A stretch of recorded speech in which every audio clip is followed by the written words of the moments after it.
Hi, my name is Dave Ferguson. I'm the lead pastor at Community Christian Church. I also get to provide vision for new things.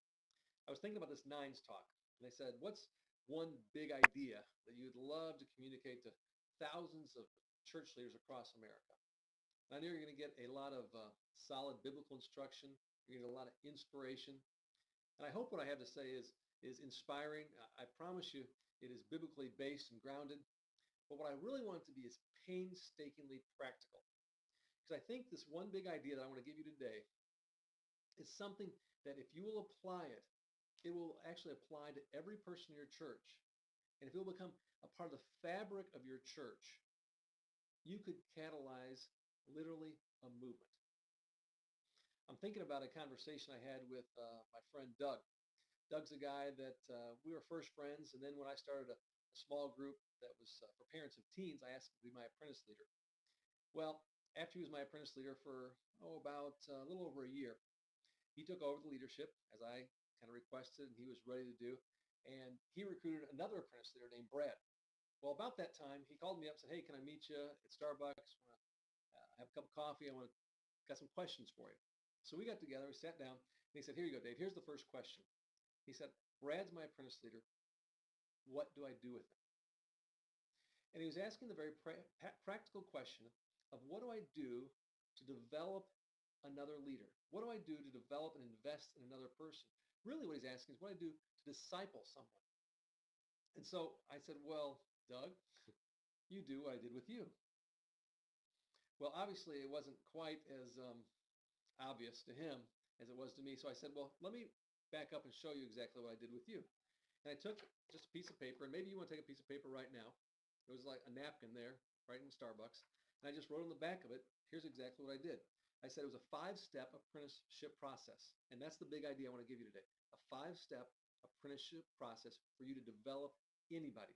I said, Doug, the first step, step number 1, I wrote this down, I'm writing it down right now, is I do, you watch.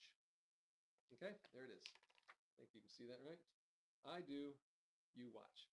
I wrote that down, and I said, if you remember, when we started this teens group, I did everything, and the first couple weeks I said, just come and hang out, just come and observe. You watch.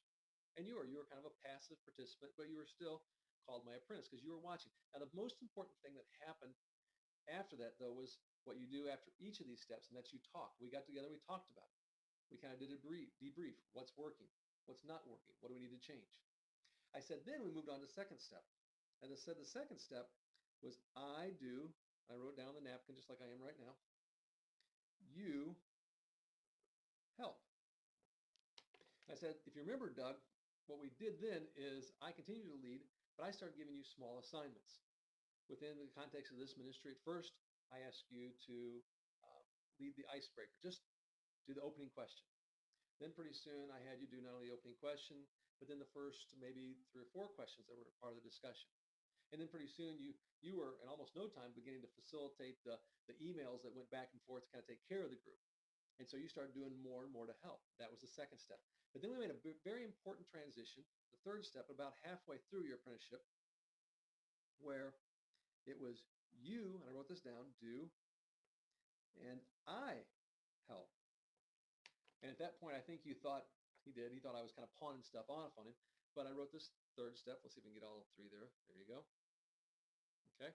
It was you do and I help. And you began to lead most of the group, and I would just kind of help you. I might do the prayer time, or I might do some part of it, whatever you wanted me to do. Then we were ready to move on to the fourth step. And the fourth step was you do, and then I watch. So you were leading the whole group the whole time, and I was just watching. I was the observer. And after every step, we would get together and talk. What's working? What's not working? What do we need to do different? Then the last step, the fifth step, was you do and someone else watches.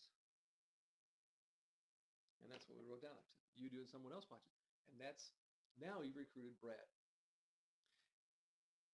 This right here, I think these 5 steps to apprenticeship.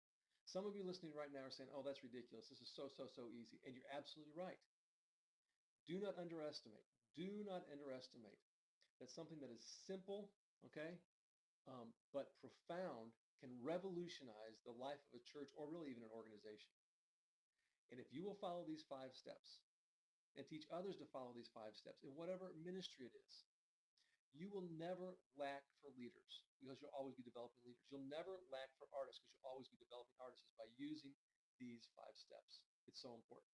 In fact, I would suggest church leaders that if you go back to 2 Timothy 2:2, I think Paul's writing to young Timothy. I got my Bible here, and he says this. He says, Timothy, okay, these things you've heard me say in the presence of many witnesses, you entrust those to reliable men who will also be qualified to teach others. What we see there is 4 generations of reproduction. And he's talking about an apprenticeship process. And if we flip over to Acts 16:13, you see that Paul said he asked Timothy to come along with him. He's taken along as an apprentice and doing very much like I just described in those 5 steps. I would suggest even that what you have here is the Apostle Paul, who heard this big dream of Jesus in Acts 1:8 from Jerusalem, Judea, Samaria, the ends of the earth. He's saying, okay, how are we going to get this done? I see the dream, I see the vision. How do we get it done? Here's how we get it done: through an apprenticeship process. Something very small that allows something very big to happen.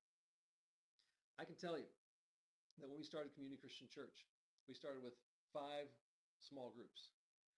It was just a bunch of us that were friends from college. We all moved back to the Chicago area, and every one of us started 5 small groups. But here's what we did. Every one of us had an apprentice leader that we began to invest in. We were very intentional. And that set into the ethos, that set into the culture of the life of our church, that we would be this reproducing church. Well, since then, now we have, years later now, more than 5,000 people that are part of Community Christian Church at 11 different locations. It's gone beyond that. There's somewhere between 30 and 40 now churches that are part of our New Thing network that are constantly reproducing. And not only reproducing campuses and churches, but also now New Thing has 6 different networks. And it all goes back to this basic thing of this 5-step apprenticeship process of wherever you're at. It was fascinating to me. I'm actually in New York, and on the plane right out, I grabbed my mail, and in the mail here was this brochure for the National Outreach Convention. And I'm flipping through it, and whose picture do I see but my friend here, Troy McMahon. Troy is leading a workshop here on relational church planning. Why is he leading that? Well, once upon a time, he was a guy who worked for General Mills, and he was an apprentice in my small group. Basically, I took him through this 5-step process where he became a leader, an outstanding leader, and then a coach. In time, he became somebody who was on our staff, our very first campus pastor. How did he learn that? He learned it the same way, an informal apprenticeship process. Then, eventually, he wanted to plant a church, and I continued to invest in him. And basically, we went right through these 5 steps. We went through the steps, and I said, you know what, Troy? You saw me do it, and you watched, right, as we planted this church. Then you've also been a part of where I did it and you helped. Right? Absolutely. And then thirdly, now you're getting ready to do it, and I want to help you, okay? And I was able to invest in him from a distance. And now you're going to do it, and I'm watching. And you know what? Now he's investing in other people to start new campuses, new churches. Do me a favor. Stop right now. Write those 5 steps out. Step number 1, I do, you watch.